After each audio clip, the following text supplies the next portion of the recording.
अनेक गुना बढ़ा दिया है। चंद्रयान को चंद्रमा पर पहुंचे 3 दिन से ज्यादा का समय हो रहा है। ये सफलता इतनी बड़ी है कि इसकी जितनी चर्चा की जाए वो कम है। जब आज आपसे बात कर रहा हूं तो एक पुरानी मेरी कविता की कुछ पंक्तियां याद आ रही हैं।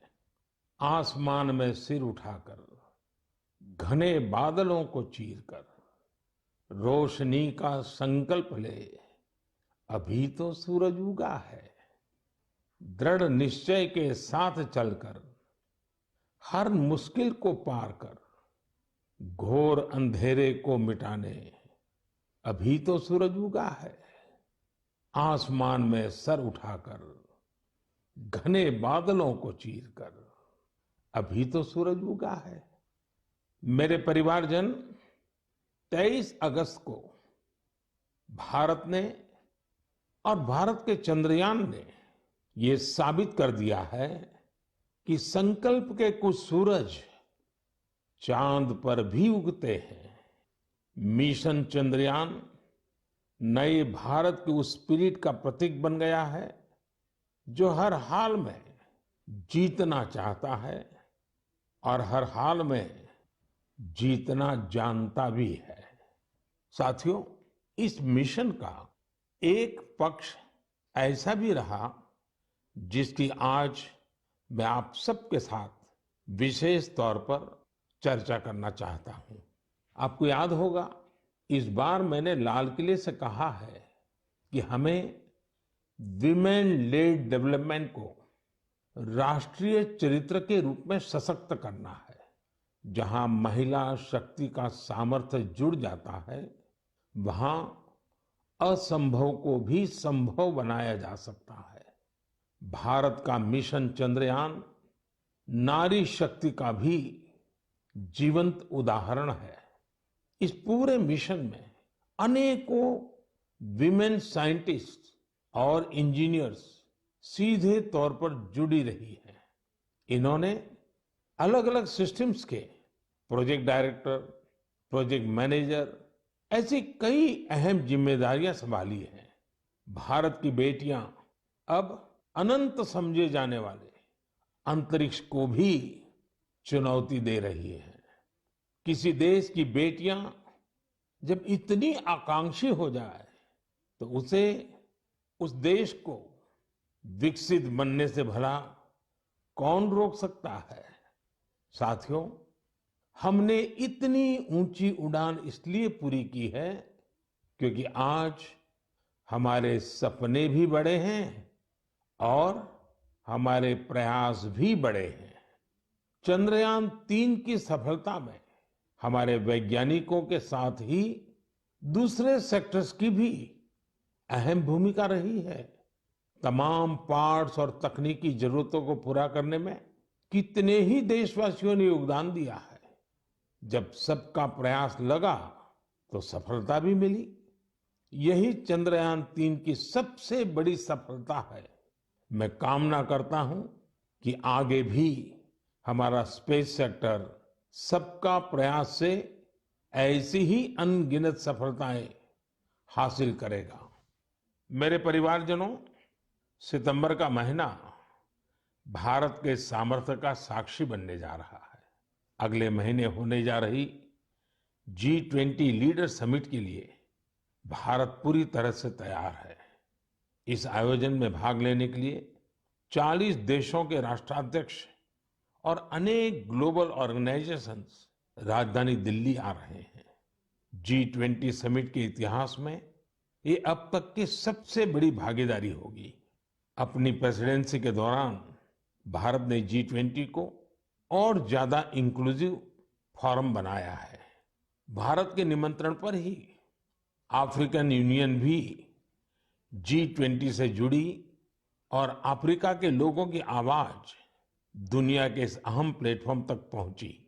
साथियों, पिछले साल बाली में भारत को G20 की अध्यक्षता मिलने के बाद से अब तक इतना कुछ हुआ है जो हमें गर्व से भर देता है।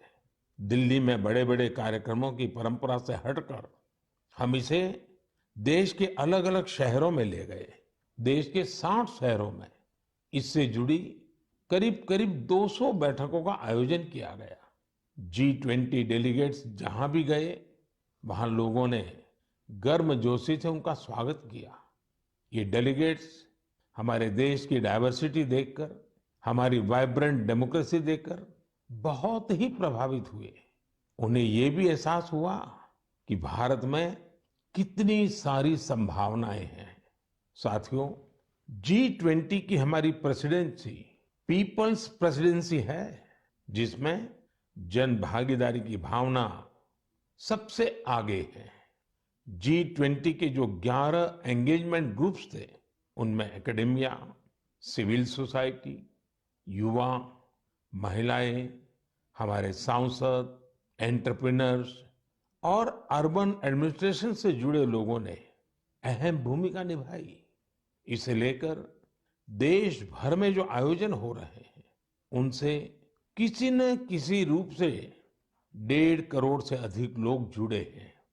जन भागीदारी की हमारी इस कोशिश में एक ही नहीं, बल्कि दो विश्व रिकॉर्ड भी बन गए हैं। वाराणसी में हुई G20 क्विज में 800 स्कूलों के 1.25 लाख स्टूडेंट्स की भागीदारी एक नया विश्व रिकॉर्ड बन गया। वहीं लंबानी कारीगरों ने भी कमाल कर दिया। 450 कारीगरों ने करीब 1800 यूनिक पैचेज का आश्चर्यजनक कलेक्शन बनाकर अपने हुनर और क्राफ्ट्समैनशिप का परिचय दिया है। G20 में आए हर प्रतिनिधि हमारे देश की आर्टिस्टिक डाइवर्सिटी को देखकर भी बहुत हैरान हुए। ऐसा ही एक शानदार कार्यक्रम सूरत में आयोजित किया गया। वहां हुए साड़ी वॉकाथॉन में 15 राज्यों की 15,000 महिलाओं ने हिस्सा लिया। इस कार्यक्रम से सूरत की टेक्सटाइल इंडस्ट्री को तो बढ़ावा मिला ही, वोकल फॉर लोकल को भी बल मिला और लोकल के लिए ग्लोबल होने का रास्ता भी बना। श्रीनगर में G20 की बैठक के बाद कश्मीर के पर्यटकों की संख्या में भारी बढ़ोतरी देखी जा रही है। मैं सभी देशवासियों को कहूंगा कि आइए मिलकर G20 के सम्मेलन को सफल बनाएं, देश का मान बढ़ाएं। मेरे परिवारजनों, मन की बात के एपिसोड में हम अपनी युवा पीढ़ी के सामर्थ्य की चर्चा अक्सर करते रहते हैं। आज खेलकूद एक ऐसा क्षेत्र है जहां हमारे युवा निरंतर नई सफलताएं हासिल कर रहे हैं। मैं आज मन की बात में एक ऐसे टूर्नामेंट की बात करूंगा जहां हाल ही में हमारे खिलाड़ियों ने देश का परचम लहराया है। कुछ ही दिनों पहले चीन में वर्ल्ड यूनिवर्सिटी गेम्स हुए थे। इन खेलों में इस बार भारत की बेस्ट एवर परफॉर्मेंस रही है। हमारे खिलाड़ियों ने कुल 26 पदक जीते, जिनमें से 11 गोल्ड मेडल थे। आपको ये जानकर अच्छा लगेगा कि 1959 से लेकर अब तक जितने वर्ल्ड यूनिवर्सिटी गेम्स हुए हैं, उनमें जीते सभी मेडल्स को जोड़ दें तो भी ये संख्या 18 तक ही पहुंचती है। इतने दशकों में सिर्फ 18, जबकि इस बार हमारे खिलाड़ियों ने 26 मेडल जीत लिए। इसलिए वर्ल्ड यूनिवर्सिटी गेम्स में मेडल जीतने वाले कुछ युवा खिलाड़ी, विद्यार्थी इस समय फोन लाइन पर मेरे साथ जुड़े हुए हैं। मैं सबसे पहले इनके बारे में आपको बता दूं। यूपी की रहने वाली प्रगति ने आर्चरी में मेडल जीता है। असम के रहने वाले अम्लान ने एथलेटिक्स में मेडल जीता है। यूपी की रहने वाली प्रियंका ने रेस वॉक में मेडल जीता है। महाराष्ट्र के रहने वाली अभिदन्या ने शूटिंग में मेडल जीता है। मेरे प्यारे युवा खिलाड़ियों, नमस्कार। नमस्ते सर। मुझे आपसे बात करके बहुत अच्छा लग रहा है। मैं सबसे पहले भारत की यूनिवर्सिटीज में से सिलेक्ट की गई टीम, आप लोगों ने जो भारत का नाम रोशन किया है, इसलिए मैं आप सबको बधाई देता हूं। आपने वर्ल्ड यूनिवर्सिटी गेम्स में अपने प्रदर्शन से हर देशवासी का सिर गर्व से ऊंचा कर दिया है। तो सबसे पहले तो मैं आपको बहुत बहुत बधाई देता हूं। प्रगति, मैं इस बातचीत की शुरुआत आपसे कर रहा हूं। आप सबसे पहले मुझे बताइए कि 2 मेडल जीतने के बाद आप जब यहाँ से गई तब ये सोचा था क्या, और इतना बड़ा विजय प्राप्त किया तो महसूस क्या हो रहा है? तो बहुत प्राउड फील कर रही थी मैं। मुझे इतना अच्छा लग रहा था कि मैं अपने देश का झंडा इतना ऊंचा लहरा के आई हूँ कि एक बार तो ठीक है गोल्ड फाइट में पहुंचे थे, उसको लूज किया था तो रिग्रेट हो रहा था, पर दूसरी बार यही था दिमाग में कि अब कुछ हो जाए, ये इसको नीचे नहीं जाने देना है, इसको हर हाल में सबसे ऊंचा लहरा के ही आना है। जब हम फाइट को लास्ट में जीते थे तो वहीं पोडियम पे हम लोग ने बहुत अच्छे से सेलिब्रेट किया था। वो मोमेंट बहुत अच्छा था। इतना प्राउड फील हो रहा था कि मतलब हिसाब नहीं था उसका। प्रगति, आपको तो फिजिकली बहुत बड़े प्रॉब्लम आए थे, उसमें से आप उभर करके आई। ये अपने आप में देश के नौजवानों के लिए बड़ा इंस्पायरिंग है। क्या हुआ था आपको? तो 5 मई 2020 में मुझे सर ब्रेन हैमरेज हुआ था। मैं वेंटिलेटर पे थी। कुछ कंफर्मेशन नहीं थी कि मैं बचूंगी कि नहीं, और बची तो कैसे बचूंगी, बट इतना था कि हाँ, मुझे अंदर से हिम्मत थी कि मैंने जाना है, वापस ग्राउंड पे खड़े होना है, एरो चलाने हैं। मेरे को मेरी जिंदगी बचाई है जो सबसे बड़ा हाथ भगवान का, उसके बाद डॉक्टर का, फिर आर्चरी का। हमारे साथ अम्लान भी है। अम्लान, जरा बताइए, आपकी एथलेटिक के प्रति इतनी ज्यादा रुचि कैसे डेवलप की? जी नमस्कार सर। नमस्कार, नमस्कार। सर एथलेटिक्स के प्रति तो पहले उतनी रुचि नहीं थी, पहले हम फुटबॉल में थे ज़्यादा। बट जैसे जैसे मेरे भाई का एक दोस्त है तो उन्होंने मेरे को बोला कि अमलान तुम्हें एथलेटिक्स में कंपटीशन में जाना चाहिए। तो मैंने सोचा चलो ठीक है। तो पहला जब मैंने स्टेट मीट खेला तो मैं हार गया उसमें। तो वो हार मुझे अच्छी नहीं लगी, तो ऐसे करते करते मैं एथलेटिक्स में आ गया। फिर ऐसे ही धीरे धीरे अभी मजा आने लग रहा है, तो ऐसे ही मेरा रुचि बढ़ गया। अम्लान, जरा बताइए, ज्यादातर प्रैक्टिस कहाँ की? ज्यादातर मैंने हैदराबाद में प्रैक्टिस की है, साई रेड्डी सर के अंडर। फिर उसके बाद में भुवनेश्वर में शिफ्ट हो गया, तो उधर से मेरा प्रोफेशनली स्टार्ट हुआ सर। अच्छा, हमारे साथ प्रियंका भी है। प्रियंका, आप 20 किलोमीटर रेस वॉक टीम का हिस्सा थी। सारा देश आज आपको सुन रहा है और वे इस स्पोर्ट्स के बारे में जानना चाहते हैं। आप ये बताइए कि इसके लिए किस तरह की स्किल की जरूरत होती है और आपकी कैरियर कहाँ कहाँ से कहाँ पहुंची? मेरे जैसे इवेंट में मतलब काफी टफ है, क्योंकि हमारे 5 जज खड़े होते हैं। अगर हम भाग भी लिए तो भी वो हमें निकाल देंगे, या फिर थोड़ा रोड से अगर हम उठ जाते हैं, जंप आ जाती है तो भी वो हमें निकाल देते हैं, या फिर हमने नी बैंड किया तो भी हमें निकाल देते हैं। और मेरे को तो वार्निंग भी 2 आ गई थी। उसके बाद मैंने अपनी स्पीड पे इतना कंट्रोल किया कि कहीं ना कहीं मुझे टीम मेडल तो एटलीस्ट यहाँ से जीतना ही है, क्योंकि देश के लिए यहाँ पे आए हैं और हमें खाली हाथ यहाँ से नहीं जाना है। और पिताजी, भाई वगैरह सब ठीक है? हाँ जी सर, सब बढ़िया है। मैं तो सबको बताती हूँ कि आप मतलब इतना मोटिवेट करते हैं हम लोग को। सच में सर बहुत अच्छा लग रहा है, क्योंकि वर्ल्ड यूनिवर्सिटी जैसे खेल्स को इंडिया में इतना पूछा भी नहीं जाता, लेकिन अब इतना सपोर्ट मिल रहा है ना इस गेम में भी। मतलब हम ट्वीट भी देख रहे हैं कि हर कोई ट्वीट कर रहा है कि हमने इतने मेडल जीते हैं, तो काफी अच्छा लग रहा है कि ओलंपिक्स की तरह इसको भी इतना बढ़ावा मिल रहा है। चलिए प्रियंका, मेरी तरफ से बधाई है, आपने बड़ा नाम रोशन किया है। आइए हम अभिदन्य से बात करते हैं। नमस्ते सर। बताइए अपने विषय में। सर मैं प्रॉपर कोल्हापुर महाराष्ट्र से हूँ। मैं शूटिंग में 25 मीटर स्पोर्ट्स पिस्टल और 10 मीटर एयर पिस्टल दोनों इवेंट करती हूँ। मेरे माता पिता दोनों एक हाई स्कूल टीचर है। तो मैंने 2015 में शूटिंग स्टार्ट किया। जब मैंने शूटिंग स्टार्ट किया तब उधर कोल्हापुर में उतनी फैसिलिटीज नहीं मिलती थी। बस से ट्रैवल करके पेट वडगांव से कोल्हापुर जाने के लिए 1.5 घंटा लगता है, तो वापस आने के लिए 1.5 घंटा और 4 घंटे की ट्रेनिंग।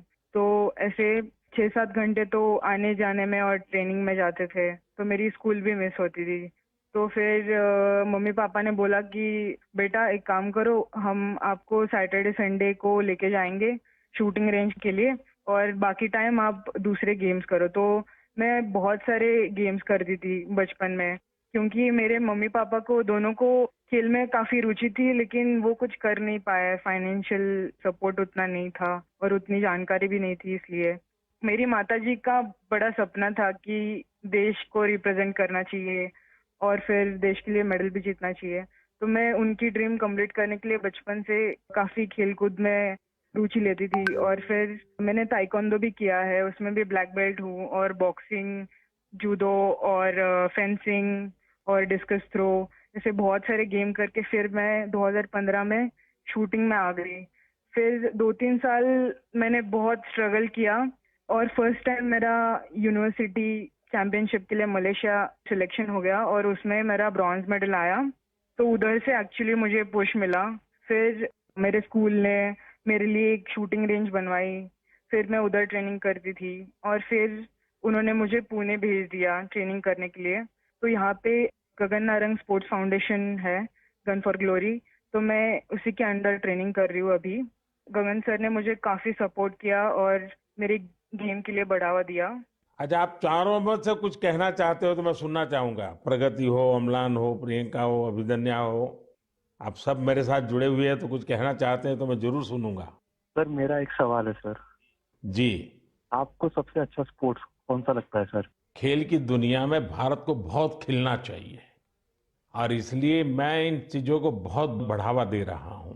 लेकिन हॉकी, फुटबॉल, कबड्डी, खो खो, ये हमारी धरती से जुड़े हुए खेल हैं। इसमें तो हमने कभी पीछे नहीं रहना चाहिए। और मैं देख रहा हूं कि आर्चरी में हमारे लोग अच्छा कर रहे हैं, शूटिंग में अच्छा कर रहे हैं। और दूसरा मैं देख रहा हूं कि हमारे यूथ में और इवन परिवारों में भी खेल के प्रति अब पहले जो भाव था वो नहीं है। पहले तो बच्चा खेलने जाता था रोकते थे। अब बहुत बड़ा वक्त बदला है और आप लोगों ने जो सक्सेस लेते आ रहे हैं ना, वो सभी परिवारों को मोटिवेट करती है। हर खेल में जहां भी हमारे बच्चे जा रहे हैं कुछ न कुछ देश के लिए करके आते हैं और ये खबरें आज देश में प्रमुखता से दिखाई भी जाती हैं, बताई जाती हैं और स्कूल कॉलेज में चर्चा में भी रहती हैं। चलिए, मुझे बहुत अच्छा लगा। मेरी तरफ से आप सबको बहुत बहुत बधाई, बहुत शुभकामनाएं। बहुत बहुत धन्यवाद। थैंक यू धन्यवाद सर। सर। धन्यवाद जी। नमस्कार। मेरे परिवारजनों, इस बार 15 अगस्त के दौरान देश ने सबका प्रयास का सामर्थ्य देखा। सभी देशवासियों के प्रयास ने हर घर तिरंगा अभियान को वास्तव में हर मन तिरंगा अभियान बना दिया। इस अभियान के दौरान कई रिकॉर्ड भी बने। देशवासियों ने करोड़ों की संख्या में तिरंगे खरीदे। 1.5 लाख पोस्ट ऑफिसेस के जरिए करीब 1.5 करोड़ तिरंगे बेचे गए। इससे हमारे कामगारों की, बुनकरों की और खासकर महिलाओं की सैकड़ों करोड़ रुपए का आय भी हुई है। तिरंगे के साथ सेल्फी पोस्ट करने में भी इस बार देशवासियों ने नया रिकॉर्ड बना दिया। पिछले साल 15 अगस्त तक करीब 5 करोड़ देशवासियों ने तिरंगे के साथ सेल्फी पोस्ट की थी। इस साल ये संख्या 10 करोड़ को भी पार कर गई। साथियों, इस समय देश में मेरी माटी मेरा देश, देशभक्ति की भावना को उजागर करने वाला अभियान जोरों पर है। सितंबर के महीने में देश के गांव-गांव में हर घर से मिट्टी जमा करने का अभियान चलेगा। देश की पवित्र मिट्टी हजारों अमृत कलश में जमा की जाएगी। अक्टूबर के अंत में हजारों अमृत कलश यात्रा के साथ देश की राजधानी दिल्ली पहुंचेंगे। इस मिट्टी से ही दिल्ली में अमृत वाटिका का निर्माण होगा। मुझे विश्वास है हर देशवासी का प्रयास इस अभियान को भी सफल बनाएगा। मेरे परिवारजनों, इस बार मुझे कई पत्र संस्कृत भाषा में मिले हैं। इसकी वजह यह है कि सावन मास की पूर्णिमा इस तिथि को विश्व संस्कृत दिवस मनाया जाता है। सर्वेभ्यः विश्व संस्कृत दिवसस्य हार्दिक शुभकामनाः। आप सभी को विश्व संस्कृत दिवस की बहुत बहुत बधाई। हम सब जानते हैं कि संस्कृत दुनिया की सबसे प्राचीन भाषाओं में से एक है। इसे कई आधुनिक भाषाओं की जननी भी कहा जाता है। संस्कृत अपनी प्राचीनता के साथ साथ अपनी वैज्ञानिकता और व्याकरण के लिए भी जानी जाती है। भारत का कितना ही प्राचीन ज्ञान हजारों वर्षों तक संस्कृत भाषा में ही संरक्षित किया गया है। योग, आयुर्वेद और फिलॉसफी जैसे विषयों पर रिसर्च करने वाले लोग अब ज्यादा से ज्यादा संस्कृत सीख रहे हैं। कई संस्थान भी इस दिशा में बहुत अच्छा काम कर रहे हैं, जैसे कि Sanskrit promotion foundation, Sanskrit for योग, संस्कृत फॉर आयुर्वेद और संस्कृत फॉर बुद्धिज्म जैसे कई कोर्सेज करवाता है। संस्कृत भारती लोगों को संस्कृत सिखाने का अभियान चलाती है। इसमें आप 10 दिन के संस्कृत संभाषण शिविर में भाग ले सकते हैं। मुझे खुशी है कि आज लोगों में संस्कृत को लेकर जागरूकता और गर्व का भाव बढ़ा है। इसके पीछे बीते वर्षों में देश का विशेष योगदान भी है। जैसे 3 संस्कृत डीम्ड यूनिवर्सिटीज को 2020 में सेंट्रल यूनिवर्सिटीज बनाया गया। अलग अलग शहरों में संस्कृत विश्वविद्यालयों के कई कॉलेज और संस्थान भी चल रहे हैं। आईआईटीज और आईआईएम्स जैसे संस्थानों में संस्कृत केंद्र काफी पॉपुलर हो रहे हैं। साथियों, अक्सर आपने एक बात जरूर अनुभव की होगी, जड़ों से जुड़ने की, हमारी संस्कृति से जुड़ने की, हमारी परंपरा का बहुत बड़ा सशक्त माध्यम होती है हमारी मातृभाषा। जब हम अपनी मातृभाषा से जुड़ते हैं तो हम सहज रूप से अपनी संस्कृति से जुड़ जाते हैं, अपने संस्कारों से जुड़ जाते हैं, अपनी परंपरा से जुड़ जाते हैं, अपने चीर पुरातन भव्य वैभव से जुड़ जाते हैं। ऐसे ही भारत की एक और मातृभाषा है, गौरवशाली तेलुगु भाषा। 29 अगस्त तेलुगु दिवस मनाया जाएगा। अंदरिकी तेलुगु भाषा दिनोत्सव शुभाकांक्षलु। आप सभी को तेलुगु दिवस की बहुत बहुत बधाई। तेलुगु भाषा के साहित्य और विरासत में भारतीय संस्कृति के कई अनमोल रत्न छिपे हैं। तेलुगु की इस विरासत का लाभ पूरे देश को मिले, इसके लिए कई प्रयास भी किए जा रहे हैं। मेरे परिवारजनों, मन की बात के कई एपिसोड्स में हमने टूरिज्म पर बात की है। चीजों या स्थानों को साक्षात खुद देखना, समझना और कुछ पल उनको जीना एक अलग ही अनुभव देता है।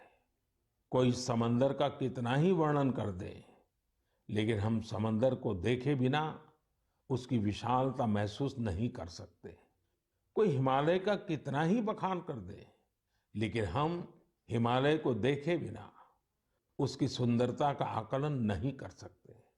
इसलिए ही मैं अक्सर आप सभी से ये आग्रह करता हूं कि जब मौका मिले हमें अपने देश की ब्यूटी, अपने देश की डाइवर्सिटी, उसे जरूर देखने जाना चाहिए।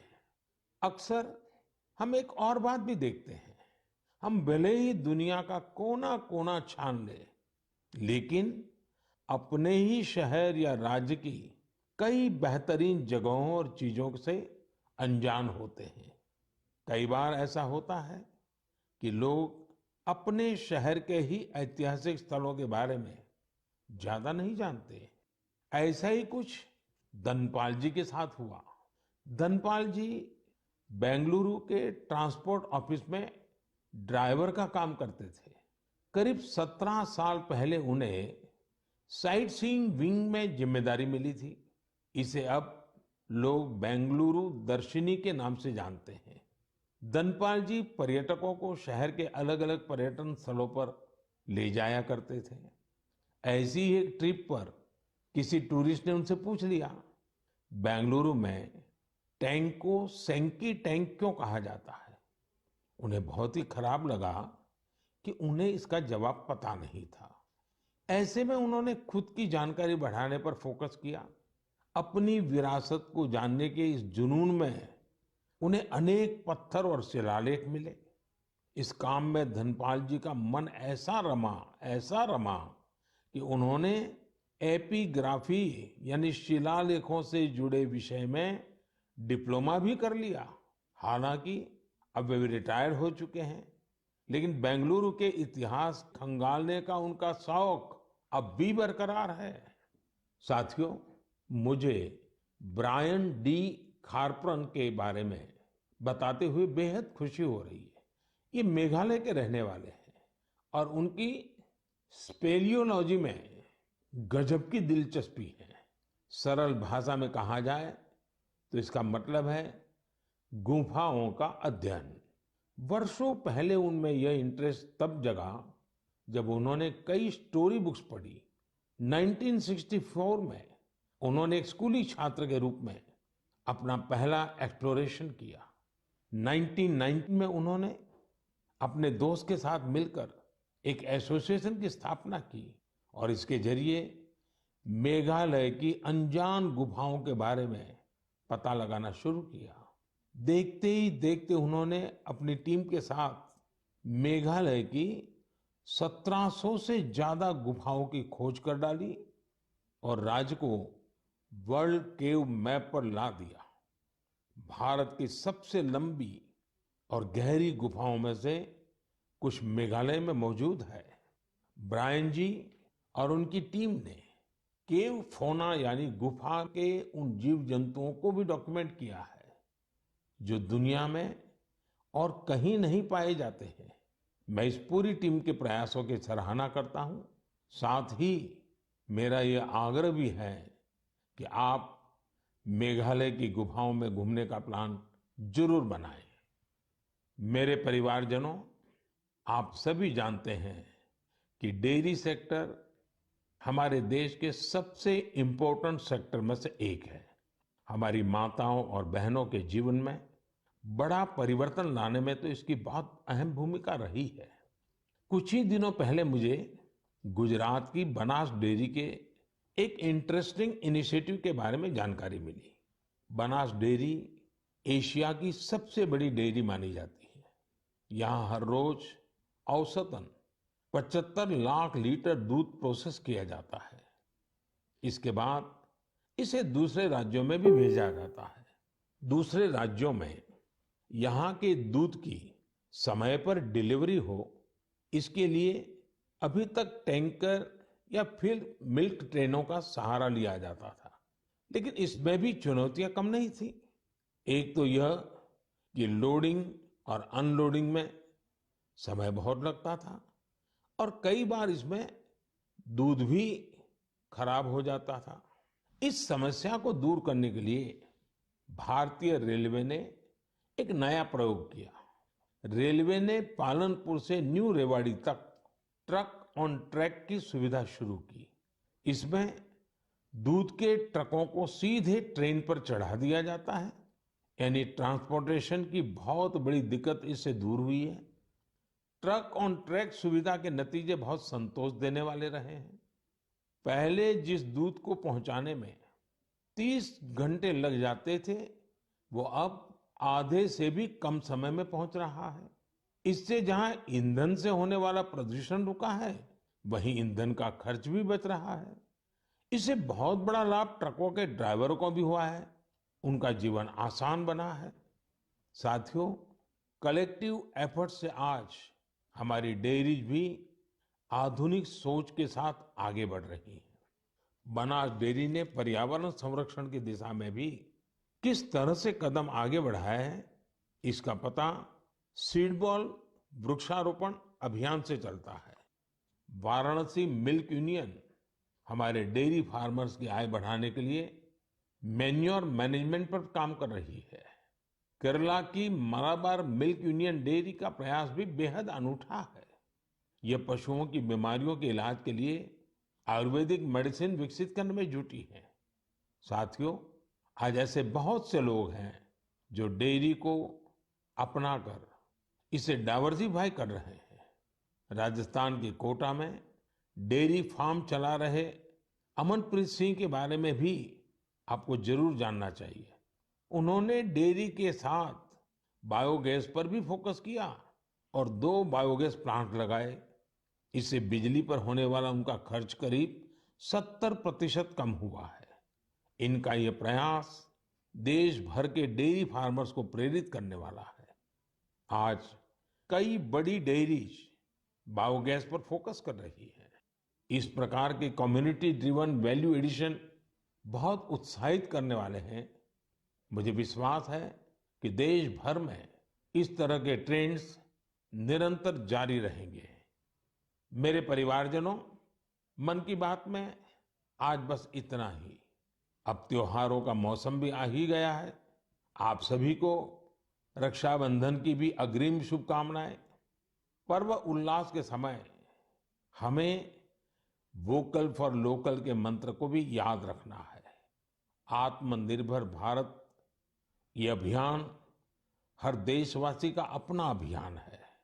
और जब त्योहार का माहौल है तो हम अपने आस्था के स्थलों और उसके आसपास के क्षेत्र को स्वच्छ तो रखना ही है, लेकिन हमेशा के लिए। अगली बार आपसे फिर मन की बात होगी, कुछ नए विषयों के साथ मिलेंगे।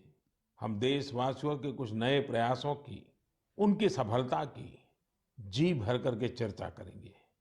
तब तक के लिए मुझे विदा दीजिए। बहुत बहुत धन्यवाद। प्रधानमंत्री के मन की बात कार्यक्रम को सुन रहे थे आप। प्रधानमंत्री के मन की बात कार्यक्रम का 104वां एपिसोड आज था। प्रधानमंत्री ने अपने संबोधन की शुरुआत चंद्रयान 3 की सफलता के साथ की और उसके अलावा कई मुद्दों पर भी बात की है। इसी के साथ इस बुलेटिन में इतना ही। देखते रहिए सूर्य समाचार।